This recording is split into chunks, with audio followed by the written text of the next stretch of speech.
예. 지금 야말은 19살인가 20살인가 그렇고요. 그러니까 우리나라로 치면 고등학생이에요. 그러니까 여러분 한번 상상해봐요. 우리나라 월드컵 대표팀 나갔는데 거기서 현재 고등학교 3학년 땡땡 고등학교 떡잎 고등학교 3학년 학생이 아주 그냥 날리고 있어요. 막 골도 넣고 막 난리가 났어요. 그렇다 한번 생각을 해봐요. 놀랍지 않나요? 그렇죠? 그러니까 야말이 지금 그 정도입니다. 그래서 지금 야말 너무 잘하니까 사람들이 깜짝 놀라는 거죠. 이게 축구 천재야. 그래서 사람들이 그러죠. 야, 말리지 마. 야말이죠. 자, 썰렁했고요. 자, 그 다음 보도록 하겠습니다. 자, 이쪽 다시 보도록 하자. 여기 보자. 자, 공기 중에 수증기가 있는데, 자, 요 공기 중에 수증기가 있어요. 그럼 요 수증기는 눈에 보일까, 안 보일까? 안 보여요. 왜 안 보이냐면, 공기가 이렇게 있죠? 공기가 이렇게 있습니다. 공기가, 여기 공기가 이렇게 있고요. 공기가 있으면, 공기와 공기 사이에 빈 틈이 있어요. 여기 빈 틈에 수증기가 요 안에 이렇게 들어가 있는 거예요. 이렇게. 물 입자가 공기방울, 공기 입자 사이에 이렇게 숨겨져 있는 거란 말이야. 그래서 우리가 물방울, 수증기는 눈에 안 보여요. 그런데 말이야, 이 공간이 한정돼 있을까, 무한돼 있을까? 한정돼 있겠지. 그러니까 요 틈방 안에 들어갈 수 있는 물 입자 수가 한정돼 있단 말이야. 근데 만약에 온도가 낮은 상태에서 이렇게 돼 있다면, 만약에 온도가 높다라고 가정한다면 물 입자의 운동이 활발해질까, 둔해질까? 활발해지겠지. 전문용어로 뭐야? 물 입자가 많이 나대는 거야. 그렇죠? 이렇게 많이 나댄단 말이야. 그래서 공기가 이렇게 있고 공기가 막 입자 나대면 공기와 공기 입자 사이에 빈틈이 많아지나 적어지나?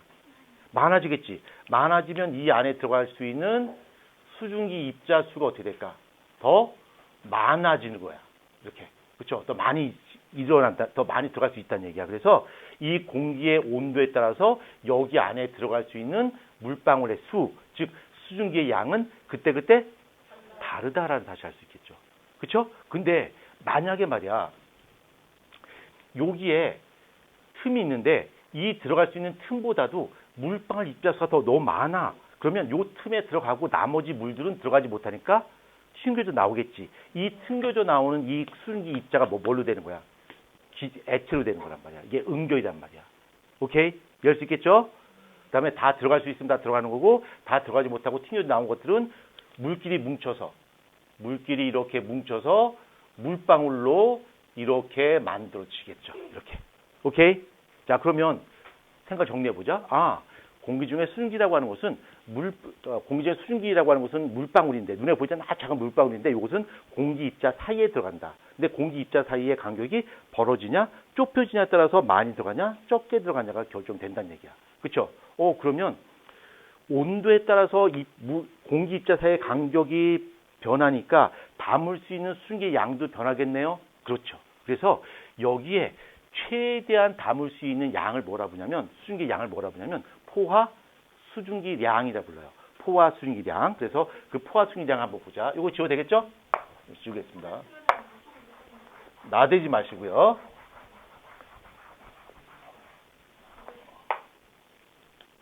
자, 그래프가 이렇게 하나 그려집니다. 그래프가 그려지고요. 요 그래프가 어디 나오냐면 책 한번 잠깐 볼까요? 책 어디 보시냐면 여기 페이지 81페이지 봅니다. 81페이지. 자, 81페이지인데, 자, 81페이지에서 그래프가 나오는데, 그래프 두 개 나오죠? 그래프 두 개 나오는데, 똑같은 그래프입니다. 일단 그래프를 해보도록 합시다. 이쪽이 온도고요. Y축이 수증기량이야. 수증기량인데, 온도가 바뀜에 따라서 공기의 움직임이 바뀌고요. 공기의 움직임이 바뀜에 따라서 공기 입자 사이의 빈틈의 크기가 바뀌어요. 그래서 담을 수 있는 수증기 양이 바뀔 수 있다는 얘기야. 맥시멈 담을 수 있는 양을 포화 수증기량이라고 부르고, 이 포화 수증기량은 온도에 따라 바뀌어요. 일단 흐름은 온도가 높아질수록 담을 수 있는 수증기 양이 어떻게 된다? 증가한다. 그렇지? 그래서 온도가 있고요. 여기 수증기량인데 이게 포화 수증기량이야. 그래프가 있다고 그래프가 그려져요. 이렇게. 이게 뭐냐면 이게 포화 수증기량이야. 최대한 담을 수 있는 양을 뜻하는 거야. 최대한 담을 수 있는 양. 그러니까 온도가 만약에 여기에 온도가 20도라 치자. 자, 요 20도씨에서는 담을 수 있는 최대 양이 요만큼 담을 수 있단 말이야. 그렇죠? 근데 만약 온도가 30도까지 올라갔어요 라고 한다면 그 틈이 좀 벌어지게 되니까 담을 수 있는 수증기 양이 어떻게 될까? 그보다 좀 더 많아진다는 얘기야. 그러면 수증기 양을 잴 때는 어떻게 되냐면 공기 1kg이라면 1kg, 공기 1kg당 담을 수 있는 수증기의 질량, g을 뜻하는 거야. 그래서 뭐 예를 들어서 여기 10g per kg, 얘는 뭐 20g per kg 이렇게 표현하는데 이게 뭔 뜻이냐면 공기 1kg 속에 담을 수 있는 수증기의 양이 10g이라는 얘기야. 얘는 공기 1kg 속에 20g의 수증기가 담겨져 있다는 뜻이겠죠. 그렇죠? 그래서 온도가 20도씨일 때는 포화 수증기량이 10g per kg, 공기 1kg 속에 10g을 담을 수가 있고요. 30도씨가 되면 공기 1kg 속에 20g을 담을 수 있다는 얘기야. 온도가 증가하면 증가할수록 담을 수 있는 포화 수증기량은 어떻게 된다? 증가한다. 그렇죠? 그 용량 자체가 늘어나는 거야. 오케이? 이해할 수 있겠죠? 여기까지 이해됩니까? 수연 이해됩니까? 예, 그럼 다 이해된 거죠? 예, 수연이 의문의 1패. 자, 요거 한번 보자. 만약에 현재 온도가 30도야. 근데 수증기가 이만큼 들어가 있어. 그럼 최대한 많이 들어가 있지. 우리 이 상태를 뭐라 부를까? 포화 상태를 불러요.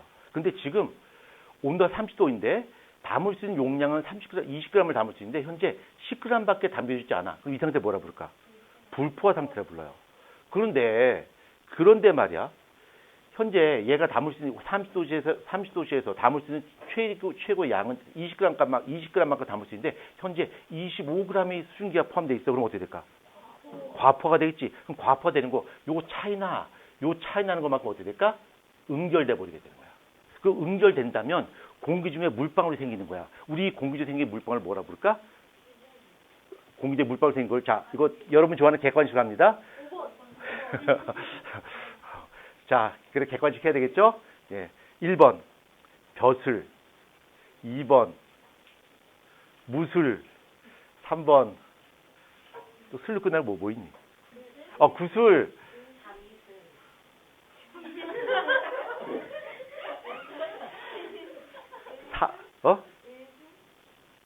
우리 슬이야, 슬. 또 뭐 있니? 그거 말고 또 뭐 있어? 슬 없어요? 그렇지, 사슬. 4번 사슬, 5번 이슬. 5번 정답이죠?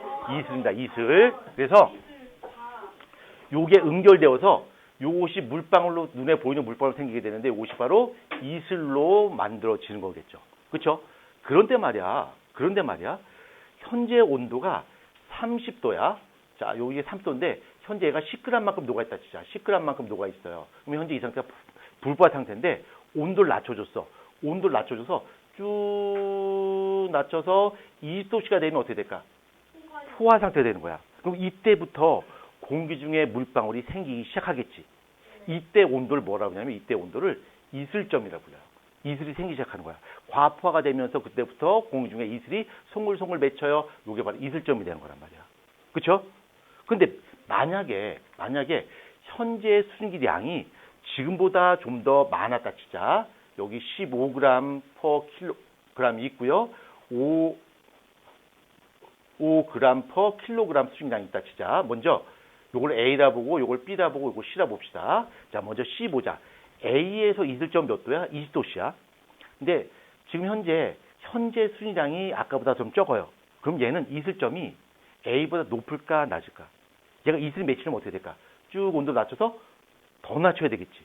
그렇죠? 그러니까 현재 수증기량이 적어지게 되면 이슬점도 어떻게 되는 거야? 낮아지게 되는 거야. 근데 만약에 10g per kg보다 수증기량이 더 많다면 이슬점이 어떻게 될까? 쭉 가서 이 정도가 됐을 때 벌써 이슬이 맺히기 시작하겠지. 그렇죠? 그래서 현재 수증기량이 높으면 높을수록 이슬점도 어떻게 된다? 높아진다. 그러니까 현재의 수증기량하고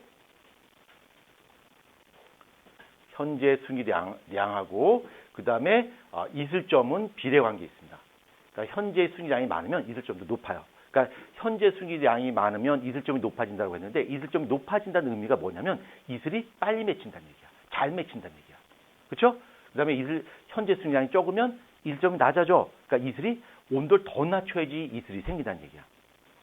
태영이 좀 어렵나요? 예, 한번 다시 해보겠습니다. 예. 태영이가 난 이해된다고 그랬는데, 자, 여기가 온도입니다. 온도고 여기가 수증기량이야. 수증기량이고 포화 수증기량이 이렇게 되겠죠. 이렇게 되고요. 자, 현재 상태가 이 상태라 치자. A점에 있어요. 자, A점인데 A점에서 온도가 낮아지게 되면 이 정도 온도가 되면 요 온도를 우리 뭐라 부를까? 요 온도를. 한 명도 이해 못했습니까? 이게 이슬점이죠. 이때부터 이슬이 맺히기 시작한단 말이야. 온도가 낮아지게 되면 이슬이 맺히기 시작한다는 얘기야. 그렇죠? 이 상태에서 온도를 더 낮췄어. 그러면 얘가 이렇게 넘어가겠지. 그럼 요 차이 나는 것만큼 어떻게 되는 거야? 수증기가 응결이 돼서 이슬을 맺힌다는 얘기지. 이슬이 맺히기 시작하는 점, 온도, 이거를 바로 뭐라 불러? 이슬점이라고 부르는 거야. 그렇죠? 그런데 만약 지금 A점에 있지 않고 만약에 현재 수증기량이 A점보다 더 작게 있어. 현재 수증기량이 어때? A보다 B가 더 적어요. 건조해. 그럼 이 상태에서 이슬을 맺히게 하려면 온도를 어떻게 해야 돼? 더 낮춰야지 이슬점이 여기서 형성이 되는 거죠. 그래서 내가 아까 현재 수증기량이 높을수록 이슬점도 높다. 현재 수증기량이 적을수록 이슬점이 낮아진다라고 표현한 이유가 바로 여기 있습니다. 태형이 이해됐죠? 예, 그럼 다 이해된 거죠? 예, 태형이 의문의 1패. 이해되시나요? 이해 안 되나요? 예, 단체로 씹혔는데 내가. 윤준, 이해되시나요? 네. 예, 윤준이가 이해했으면 다 이해한 거죠. 자, 그래서 81페이지 내용 다 설명드렸습니다. 자, 여기서 위에 보면 탐구 더하기가 있습니다. 윗부분에, 81페이지 윗부분에 탐구 더하기가 있습니다. 한번 볼까요? 가는 플라스크에 따뜻한 물을 조금 넣고 헤어 드라이기로 가열하면서 플라스크 내부의 변화를 관찰했습니다.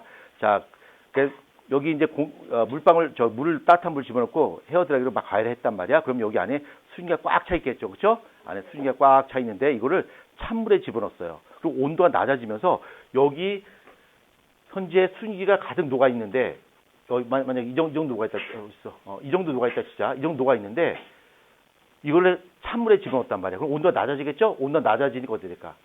여기서 이슬점에 도달해서 이슬이 생기겠죠. 물방울이 생기게 되는 거야. 그렇죠? 그래서 여기 보면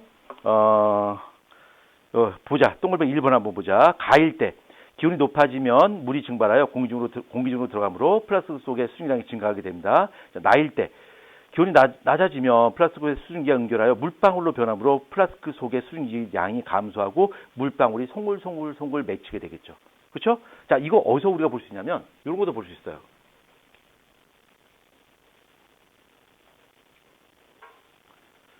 줄리, 이게 뭐죠? 컵입니다. 그렇죠? 컵. 예진, 무슨 컵?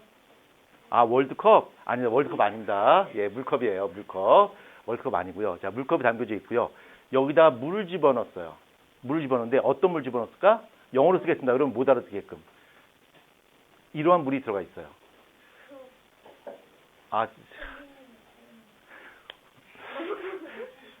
자, 찬물이 들어있단 말이야. 그러면 여기다 찬물 집어넣을게요. 찬물이고 여기 얼음을 동동 띄웠어요. 얼음을 동동 띄웠다 치자. 얼음을. 그러면 이 컵이 월드컵 아니죠? 이 물컵이 땀을 흘려요. 컵이 땀을 흘려요. 진짜라니까? 컵이 땀을 흘려요.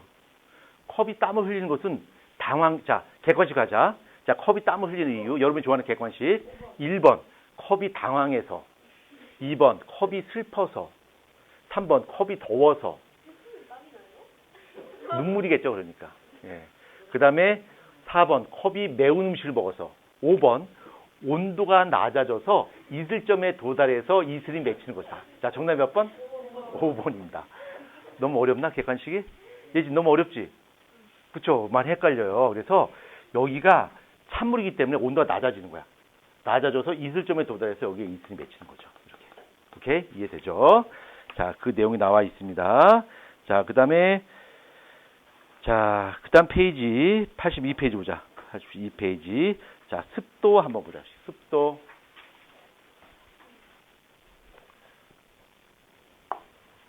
자, 습도는 요즘 날씨가 이제 비가 오고 그러니까 날씨가 되게 습하죠. 그렇죠? 날씨가 막 밖에 가면 막 이게 습하다는 느낌이 딱 듭니다. 그렇죠? 지금 세계적으로 이제 가장 습한 나라 중에 하나가 이제 이탈리아입니다. 그렇죠? 이탈리아가 굉장히 날씨가 습하죠.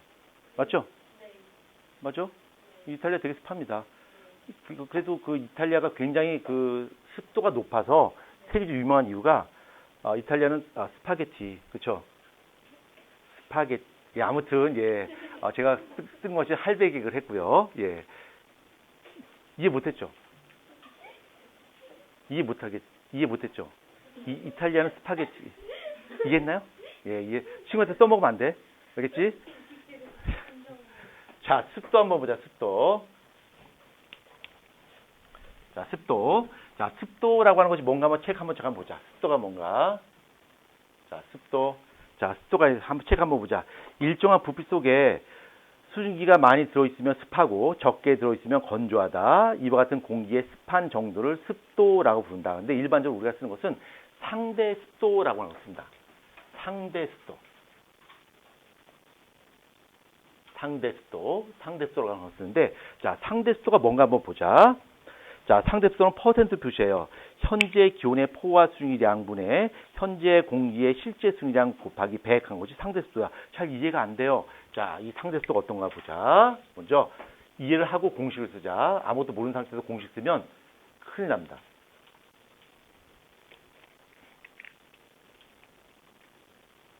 자, 이렇게 있고요. X축이 온도입니다. 자, 온도고 여기가 수증기량이라고 치자. 수증기량 그램 퍼 킬로그램이 됐습니다. 자, 현재 온도 30도야. 자, 30도고 포화 수증기량이 쭉 올라가서 여기가 뭐 40이라 하자. 40g 퍼 킬로그램이라 치자. 30도씨에서. 근데 요 30도씨에서 포화 수증기량이라고 하는 것은 정해져 있는 거야. 온도별로. 그렇죠? 딱 고정되어 있는 거야. 그러니까 공기 1kg 속에는 40g 정도의 수증기를 담을 수 있어. 맥시멈 이런 뜻이란 말이야. 여기서 현재 습도를 재봤더니 현재 습도가 20g 퍼 킬로그램의 습도를 나타내고 있어. 이게 현재 습도야. 이렇게 현재 습도야. 그러면 상대 습도라고 하는 건 어떤 거냐면 맥시멈 담을 수 있는 양. 맥시멈 담을 수 있는 양. 그렇죠? 요거 중에 실제로 현재 담겨 있는 수증기의 양. 요거의 비의 값이 바로 뭐가 되는 거야? 상대 습도가 되는 거야. 그러니까 상대 습도는 포화 수증기량에서 현재 수증기량 곱하기 100 한 거겠죠? 자, 그러면 30도씨에서 포화 수증기량이 얼마야? 40이죠? 현재 수증기량이 얼마야? 20 곱하기 100 하니까 몇 프로가 되는 거야? 50%가 되는 거죠? 50%가 된단 말이야. 이렇게. 그쵸? 근데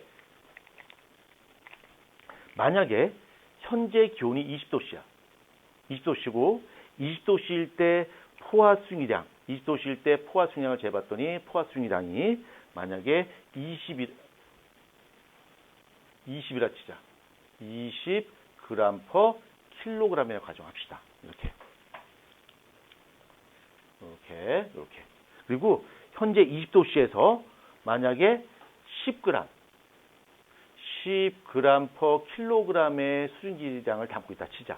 이걸 A라 부르고 이걸 B라 부른다면 A의 상대수는 50%야. 그럼 B의 상대수는 얼마일까? 얘도 똑같이 얼마야? 50%야. 그러니까 얘가 전체가 20 중에서 10만큼 담겨 있으니까 곱하기 100 하면 50%가 되겠죠. 그러니까 둘 다 A나 B나 똑같이 50%의 상대수를 갖고 있어요. 근데 실제 수증기량은 누가 더 많지? A가 더 많지. 그렇죠? 그러니까 둘 다 똑같이 50%를 할지라도 얘는 분모 자체가 큰 거야. 그러니까 분모가 커진 것만큼 분자도 그만큼 커야 되겠죠. 그렇죠? 그래서 우리가 아주 날씨가 더울 때 습도가 80%랑 추울 때 상대 습도가 80%랑은 전혀 레벨이 달라요. 그러니까 우리가 날씨가 더울 때 습하다라고 하는 것은 그 안에 들어가 있는 수증기 양이 어마무시하게 많다는 이야기죠. 한번 상대 습도를 한번 구해 봅시다. 어디서 구하시냐면 문제 어디 있을 것 같은데 없는 것 같다고요?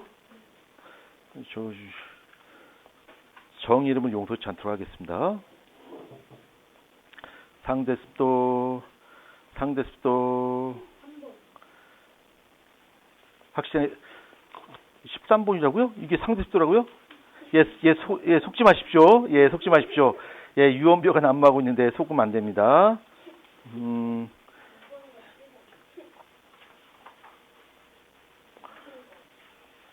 상대 습도가 안 나와요.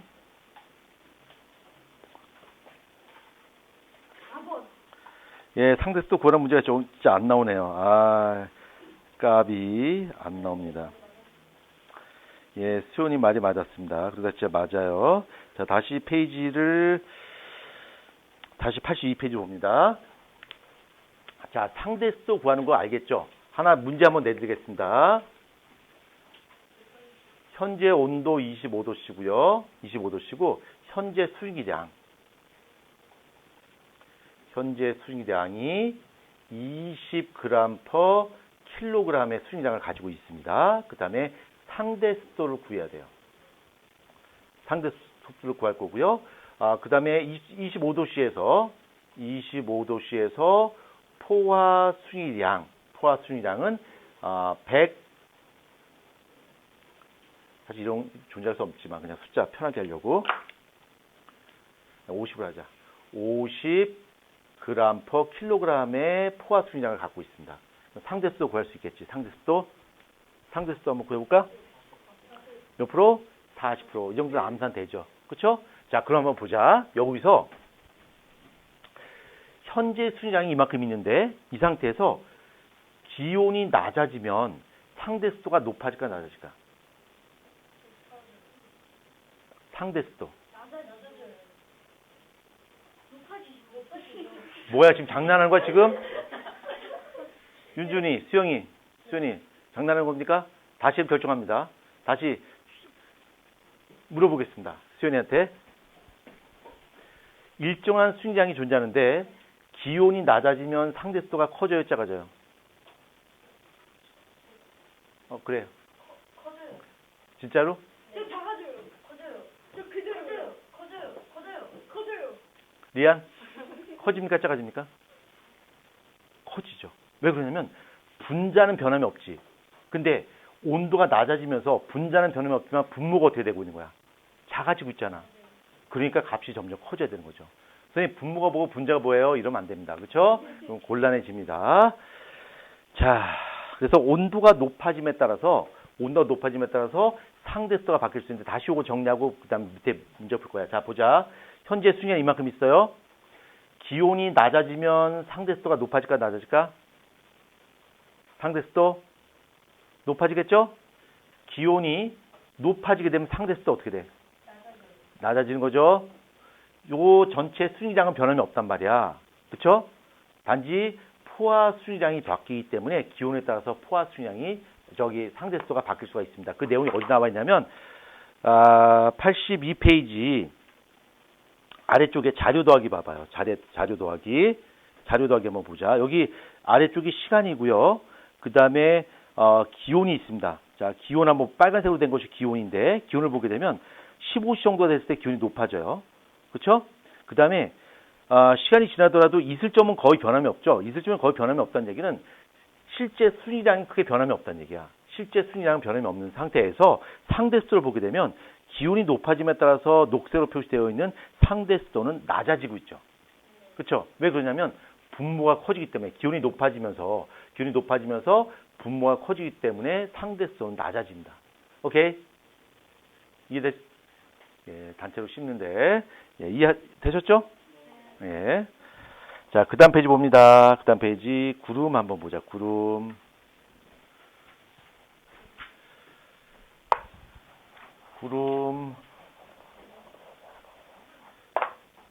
자, 여기서 말하는 구름이라고 하는 것은 태영이가 빗달길에서 구름, 그런 구름 아닙니다. 불렀다는 뜻이 아니라 클라우드를 뜻하는 거죠. 태영이, 그치? 태영이가 빗달길에서 구름, 이거 아닙니다. 그쵸? 예.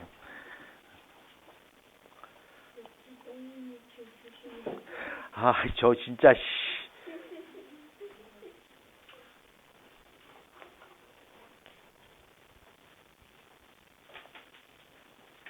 자, 구름 한번 보자. 그래도 여러분들이 전부 다 영어 유치원 출신이니까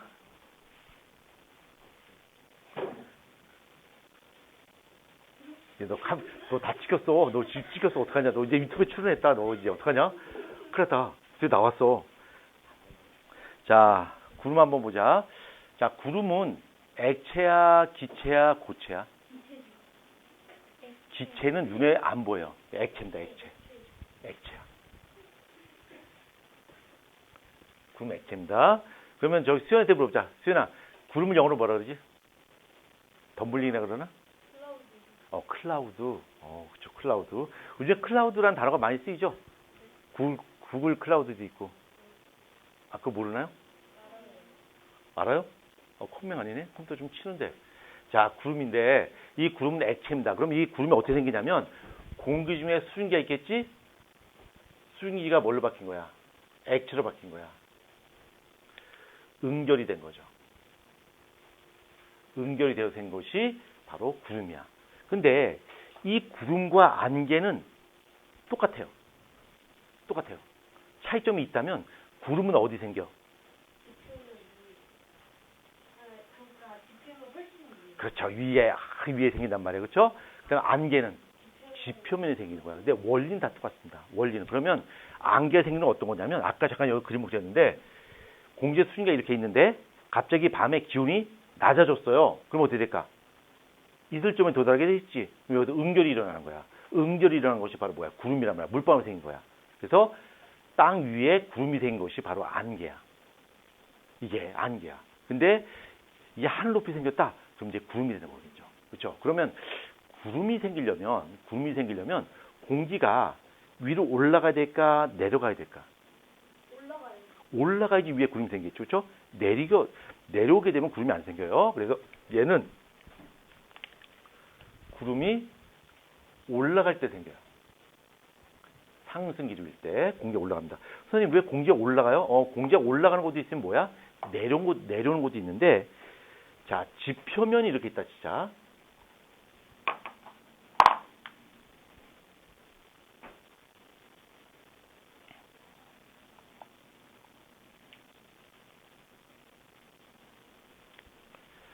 자, 지표면이 이렇게 있다 가정했을 때 여기 공기가 있겠지. 이 공기가 어느 곳이나 공기의 양이 많을 것 똑같을까 아니면 공기의 양이 많고 적으면 차이가 생길까? 차이가 생겨요. 우리가 뭐 강이나 호수를 보게 되면 물이 그냥 팽팽하지 않아요. 물이 높은 곳도 있고 낮은 곳도 있단 말이야. 파도 친단 말이야. 마찬가지로 우리 지표면에 있을 때 공기의 양도 이렇게 파도가 쳐요. 이렇게 파도가 쳐요. 그래서 공기가 많은 곳도 있고 적은 곳도 있단 말이야. 그러면 이 공기가 높은 곳까지 있으니까 이 공기가 누르는 힘이 어떨까?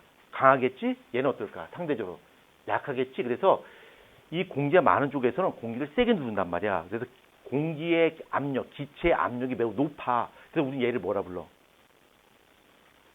공기의 압력, 기압이 매우 높아. 그죠? 고기압이라 불러요. 고기압. 이걸 보고서 고기압?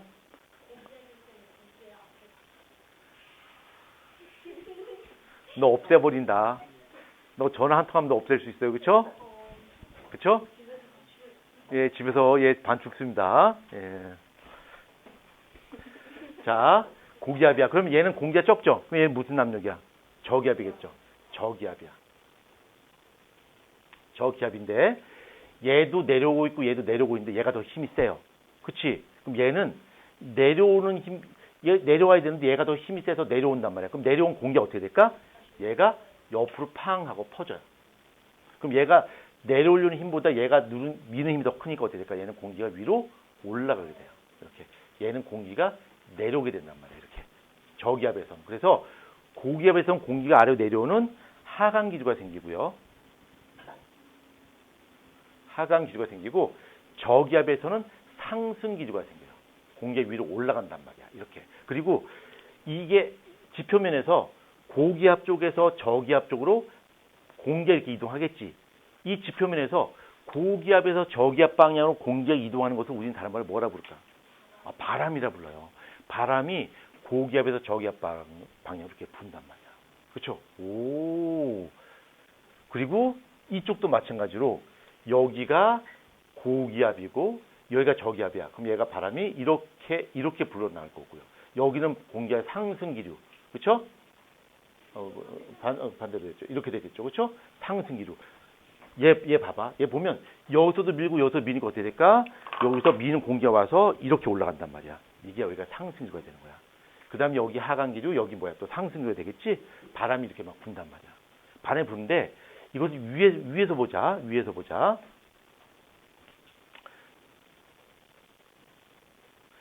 여기가 고기압이야. 여기가 저기압을 치자.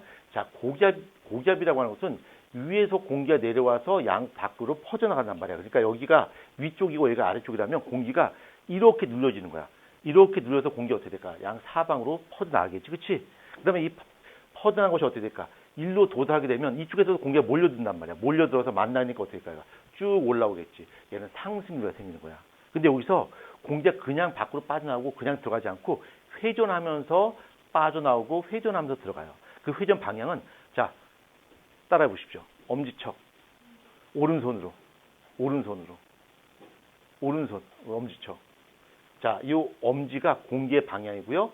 그 다음에 손가락 4개가 회전 방향이야. 자, 얘 먼저 고기압 보자. 자, 고기압은 상승 기류야, 하강 기류야. 하강 기류죠. 그러니까 이렇게 되겠죠. 여기가 위쪽이 아래쪽이면 여기 땅이면 이렇게 된단 말이에요.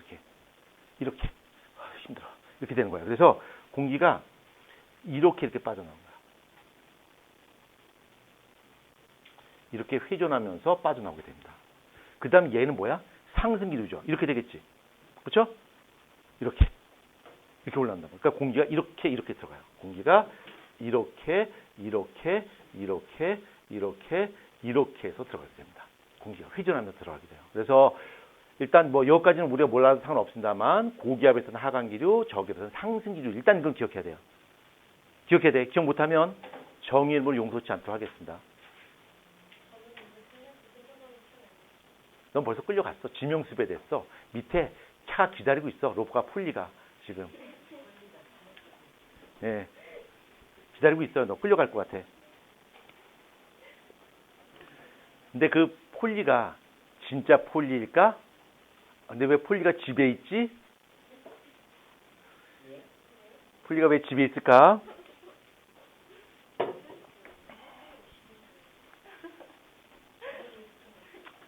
준현, 난 폴리의 존재를 알아요.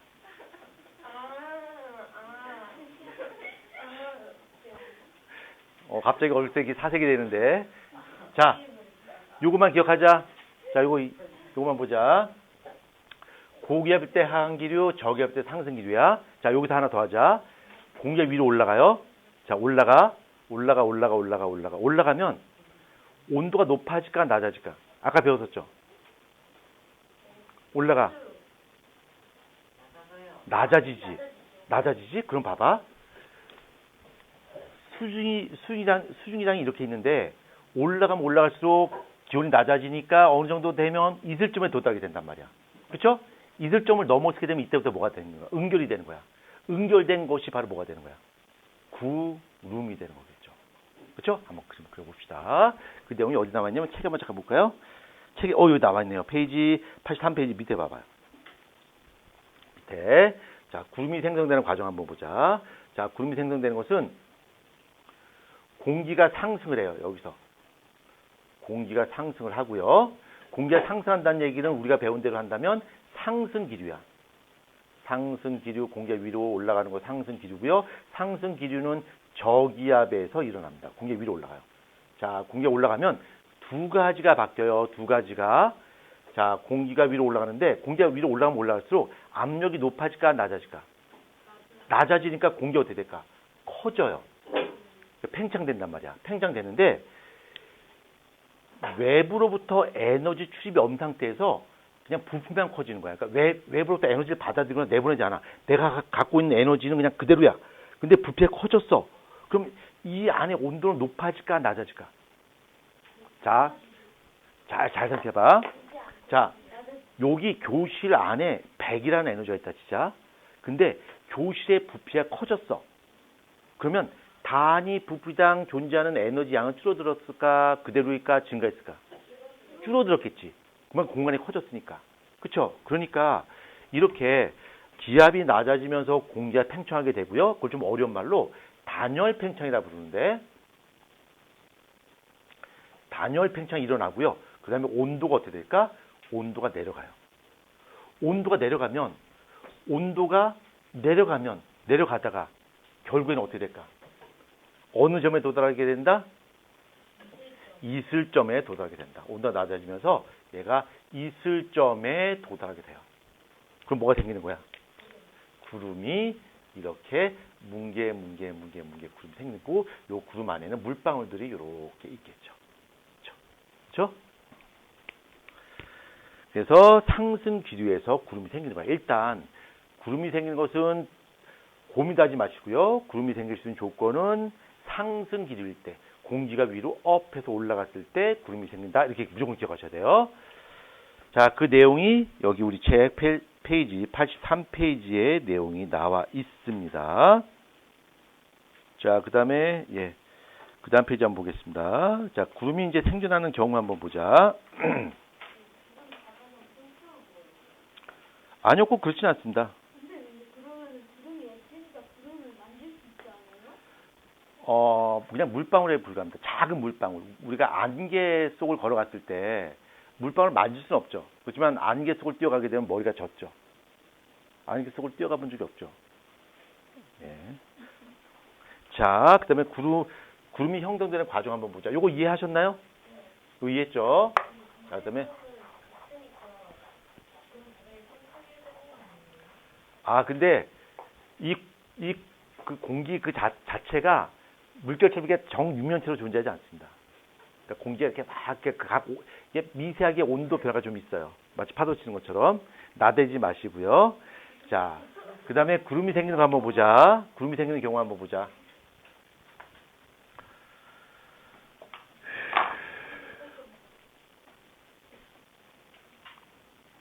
힘을 아껴야 돼, 오늘. 힘을 아껴야 돼. 오늘 이거 말고 또 수업 더 해야 돼. 축하드린다고요? 이거 수업 끝난 후에는 또 수업을 또 해야 돼요. 요즘 제일 바쁠 때야.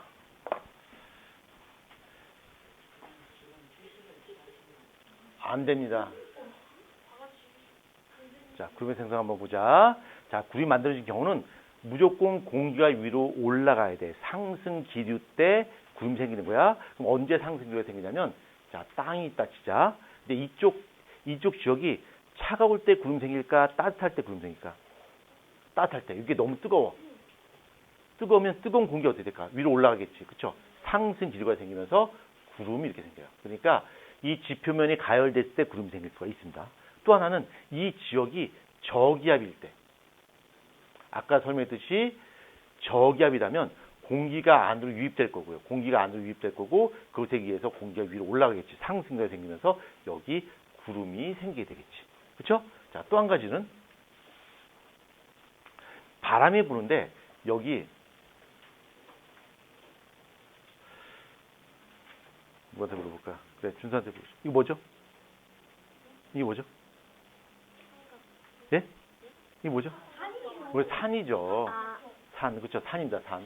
자, 요 산인데 공기가 산을 넘어가고 있어요. 그럼 여기에 뭐가 생길까? 구름이 생겨요.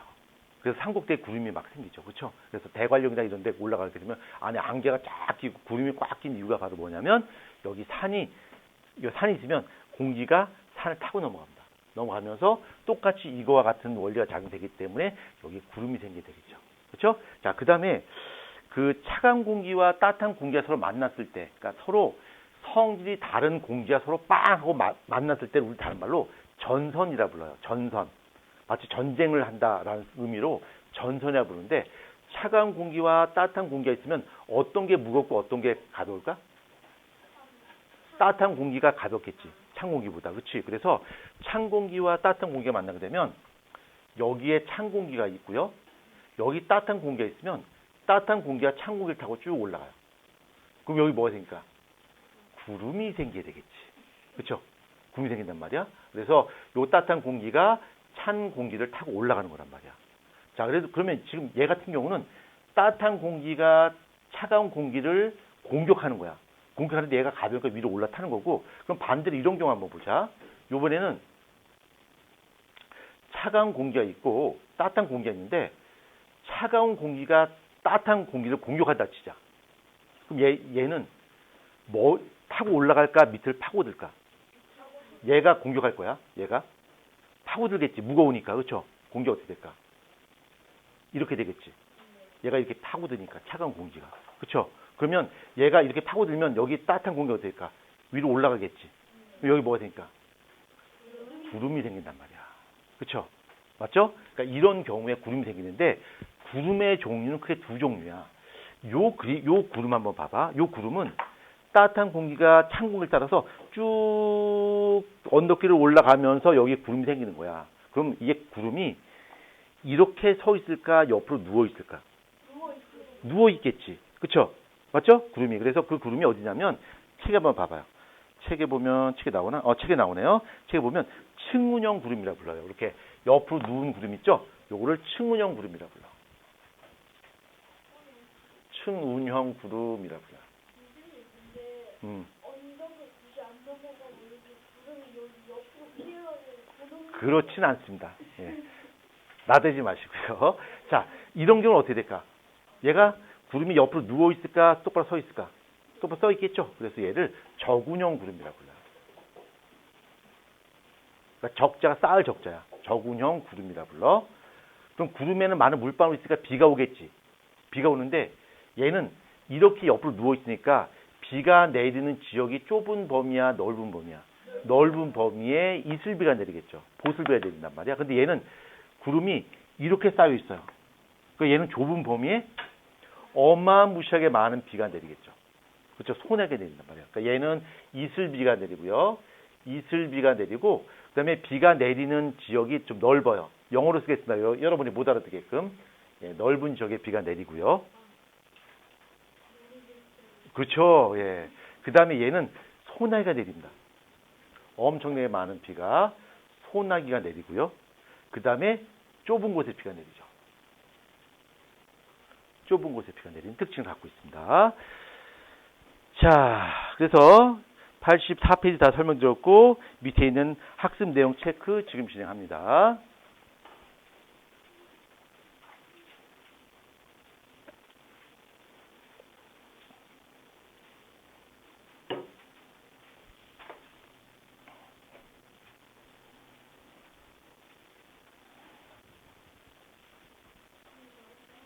네, 당연히 주십시오. 찍힐 텐데. 예.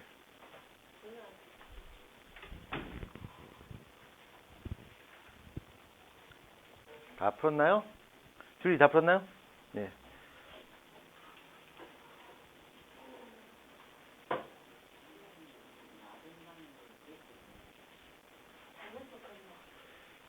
그러니까 나 돼지. 나는 돼지입니다 하지 말라는 뜻이에요.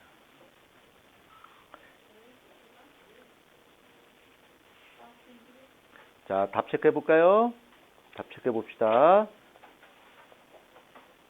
학습 내용 체크. 1번 공기의 부피가 어떻게 된다? 팽창한다. 기온은 어떻게 된다? 낮아진다. 2번 구름은 공기덩어리 상승, 그 다음에 단열 팽창, 그 다음에 기온 하강, 이슬적 도달, 그 다음에 수증기가 응결되고 구름이 생성되는 거죠. 자, 3번 공기가 강하게 상승할 때는 무슨 적운형 구름, 약하게 상승할 때는 층운형 구름이란 거죠. 요즘에 소나기가 많이 내리죠. 이 구름은 무슨 구름이야? 적운형 구름입니다. 폭우가 막 쏟아지죠. 어젯밤에 비 많이 왔나요? 모르나요? 예, 난 모르겠어. 나도 자느냐고. 어제 일찍 자느냐고 나도 못 봤네.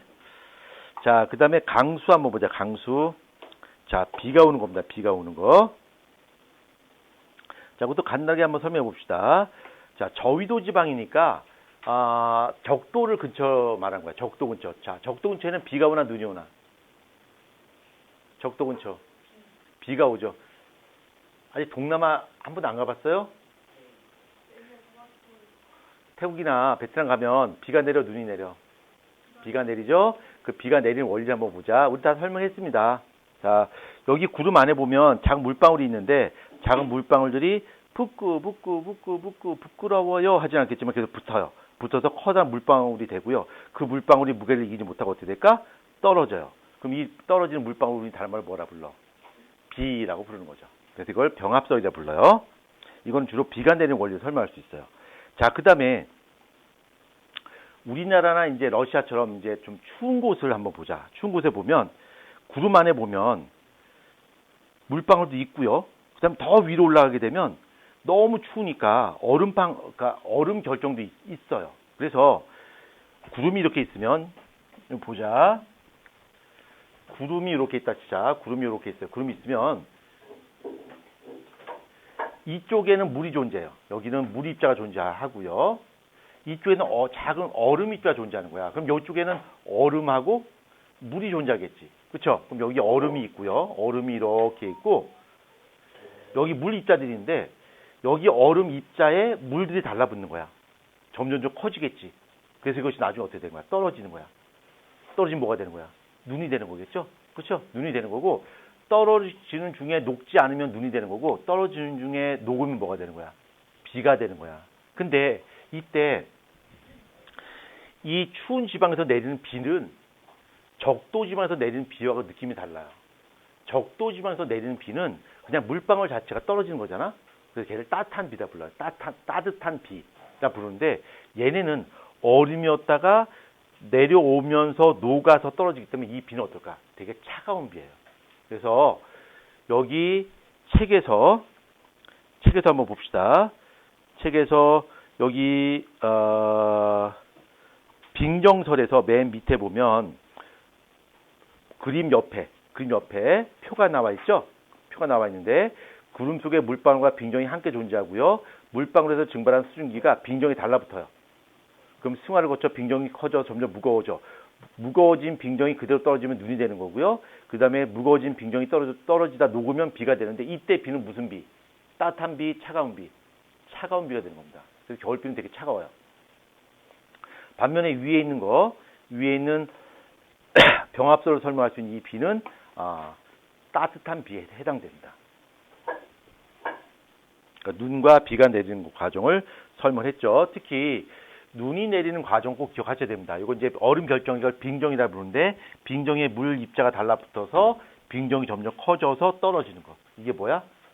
스노우, 눈이 되는 거죠. 그렇죠? 예? 예, 다녀옵니다. 아까 쉬는 시간에 뭐 하시고?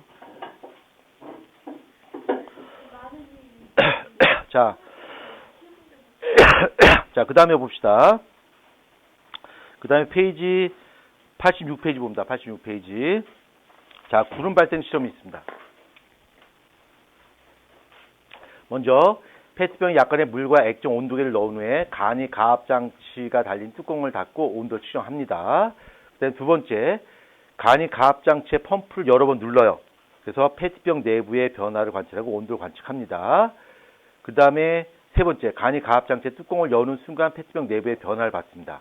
그 다음에 네 번째는 여기다 향을 피워놓고서 실험을 했습니다. 먼저 결과 봅시다. 자, 결과에서 향 연기를 넣지 않았던 경우 한번 보자. 과정에서 압축 펌프를 눌렀어요. 변화 거의 없죠? 그 다음에 온도가 점점 높아지고 있습니다. 근데 이때 뚜껑을 탁 열었어요. 그럼 페트병 내부가 흐려져요. 온도가 낮아지고요. 왜 그러냐면 뚜껑이 열리게 되면 압력이 어떻게 될까? 낮아지게 되겠지. 그러면 공기가 어떻게 될까? 공기가 팽창한단 말이야. 이 공기가 팽창한 걸 다른 말로 뭐라 불러? 단열 팽창이라 부르죠. 그렇죠?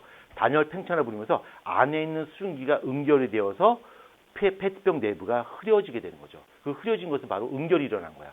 공기적인 수증기가 뭉쳐서 액체됐기 때문에 안개나 구름이 생겼다고 볼 수 있겠죠. 근데 여기다가 향 연기를 넣었을 때는 이런 반응이 더 잘 일어나요.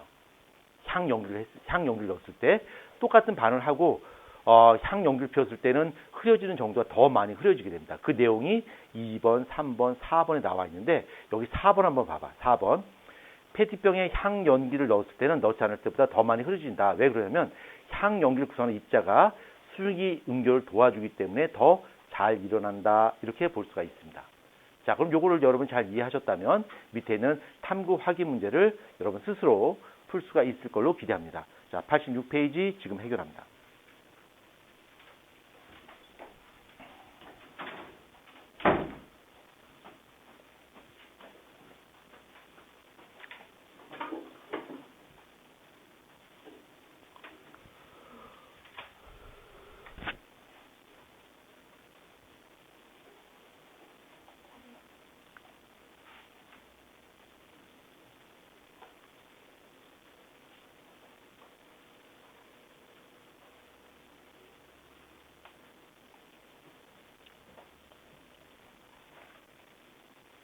이제 다 풀었나요? 풀고 있죠?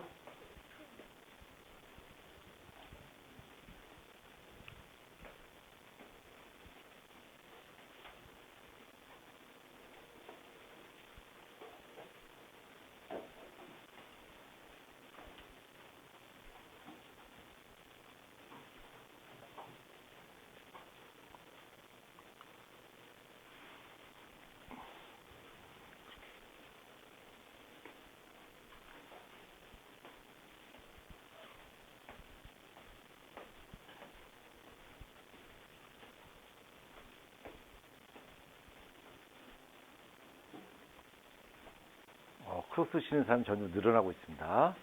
네. 나는 1년 365일 크록스만 신습니다. 여름용이고요. 겨울용 크록스가 따로 있어요.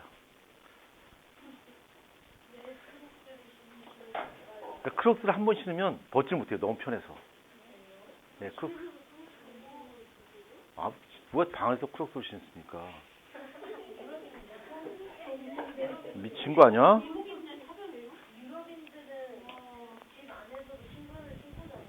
그러니까 그 미개한 놈들이죠. 누가 실내에서 신발 신습니까?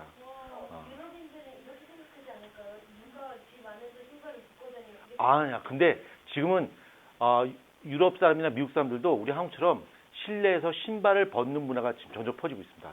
그렇게 해보니까 좋거든요. 미국 사람들은 침대 누울 때도 신발 신고 눕죠. 그래서 우리가 호텔 같은 데 가면 침대 이불 덮여 있고 침대 옆으로 이렇게 가로로 이게 뭔가 반짝반짝 실크로 이렇게 되는 거 있죠? 그게 뭐게?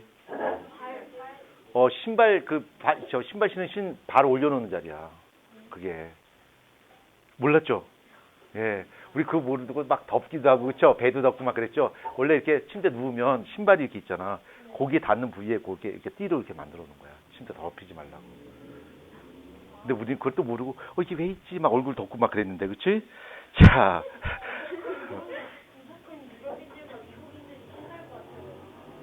상관없습니다. 네? 상관없습니다.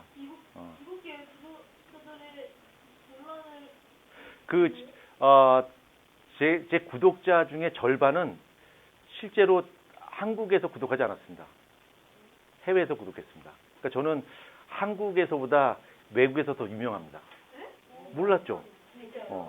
그러니까 제가 지금까지 여기 CMS 오기 전에는 가르쳤던 학생들이 대부분 한국 학생들이 아니라 해외에 있는 애들을 많이 가르쳤습니다. 그러니까 전 세계적으로 다 왔습니다. 그러니까 원래 그게 내 직업이었어요. 그래서 국제학교 인터스쿨 아이들만 주로 가르쳤어요. 예. 네. 아니요, 거의 대부분 다 한국 이름을 갖고 있어요. 근데 한국 사람인데 해외에서 태어나서 해외에서 공부를 했어요. 그래서 한국 이름이긴 한데 한국말 할 줄 알아요. 근데 조금 약간 한국말 어려워하는 친구들이 있고요. 아니요, 한국말로 했죠. 한국 사람인데. 예. 그래서 옛날에 가르쳤던 학생, 한 5, 6년 전에 가르쳤던 학생은 여기 송도에 있는 국제학교 출신이에요. 예. 그쪽 체듀익 출신인데 걔가 저기 인도에서 있다가 이쪽 체듀익으로 넘어온 친구야. 그 친구를 잠깐 수업을 했었어요. 그래서 제가 이제 그 친구들 가르칠 때 그 친구들 중에서 이제 한국에 있는 약대나 의대, 한의대 가는 애들만 모아서 수업을 했어요. 근데 그 친구도 역시 그때 이제 시험을 쳐서 의대를 갔습니다. 저 부산에 있는 인제대 의대를 갔어요. 그 친구가. 그래서 이거 수업 끝마치면 또 그런 친구를 또 수업을 해야 되는데 그 친구도 한국 사람이긴 한데 해외 국제학교 출신이에요. 그러니까 영어는 굉장히 잘해요. 한국말은 조금 힘들어요. 선생님이 영어를 아닙니다. 그 친구들 가르칠 때는 우리말로 합니다. 우리말 다 하는데 아주 중요한 단어 같은 경우는 제가 영어로 설명해야 돼요. 안 그러면 과학을 설명하는데 100% 다 우리말로 하게 되면 걔가 못 알아들어요. 그래서 중요한 키워드 같은 경우는 제가 영어로 이렇게 불러줍니다. 그래야지 걔가 이해를 하니까. 그래서 제가 주로 하는 일이 그렇습니다. 그래서 제 유튜브 채널 보게 되면 대부분 그런 내용으로 많이 담겨져 있습니다.